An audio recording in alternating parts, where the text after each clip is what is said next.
Hello বন্ধুরা, এই দেখো আমাদের আজকে পটলের একটা নিউ রেসিপি তৈরি হচ্ছে। তার জন্য পটলটা ভাজা হচ্ছে ছাঁকা তেলে। আর এই দেখো এখানে আলুটা ভেজে রাখা আছে অলরেডি।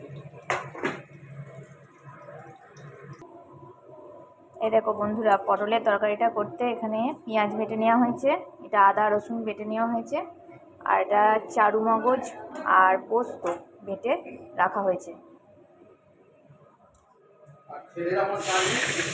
এই দেখো তেলেতে একটু গরম মশলা, শুকনো লঙ্কা, তেজপাতা ফোড়ন দেওয়া হয়েছে আর অল্প জিরে ফোড়ন দেওয়া হয়েছে, দিয়ে এবার পেঁয়াজ বাটাটা দিয়ে দেওয়া হচ্ছে। দেখো বন্ধুরা, পেঁয়াজ বাটাটা দিয়ে মশলাটা ভালো করে কষিয়ে নেওয়া হচ্ছে। এবার দেওয়া হচ্ছে আদা রসুন বাটাটা এই পেঁয়াজ বাটার সঙ্গে দিয়ে দেওয়া হচ্ছে, দিয়ে এবার এটাকে মিশিয়ে নেওয়া হবে।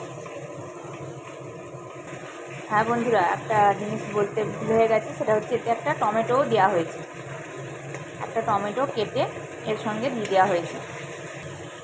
ভালো করে জিনিসটাকে কষাতে হবে, যতক্ষণ না তেল ছাড়ছে ততক্ষণ ধরে এই জিনিসটাকে ভালো করে কষাতে হবে, কিন্তু খেয়াল রাখতে হবে যেন পুড়ে না যায়।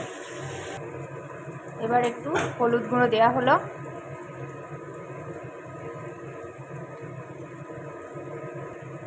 আর একটু লঙ্কা গুঁড়ো দেওয়া হলো, সামান্য একটু ধনে গুঁড়ো, সামান্য একটু জিরে গুঁড়ো,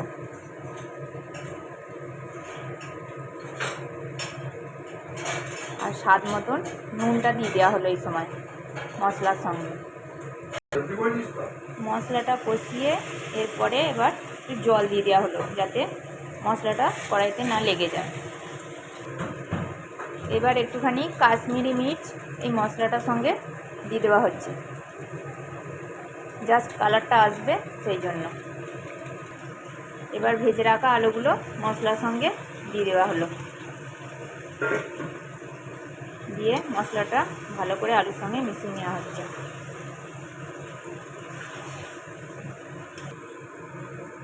কষিয়ে নিয়ে অল্প করে জল দিয়ে দেওয়া হলো।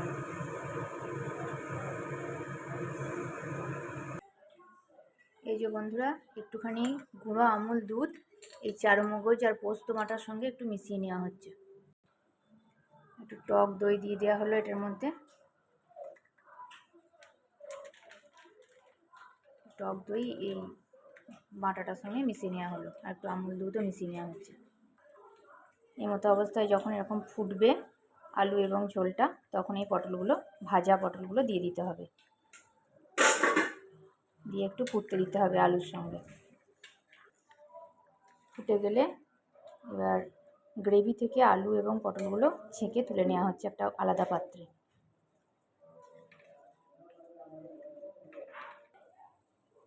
এবার সবজি আলু আলাদা করে নেওয়ার পরে এই ঝোলটাতে এবার এটা দিয়ে দেওয়া হচ্ছে, টক দই, আমুল দুধ,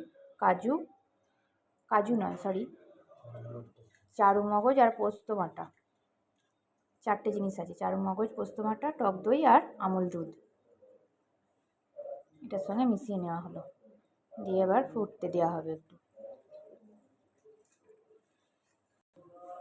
এবার একটু সামান্য চিনি দেওয়া হচ্ছে এতে টেস্টের জন্য, সামান্য একটু গরম মশলা দিয়ে দেওয়া হচ্ছে তুলে রাখা সবজিগুলোতে। এবারে দেওয়া হচ্ছে একটু টমেটো কেচাপ,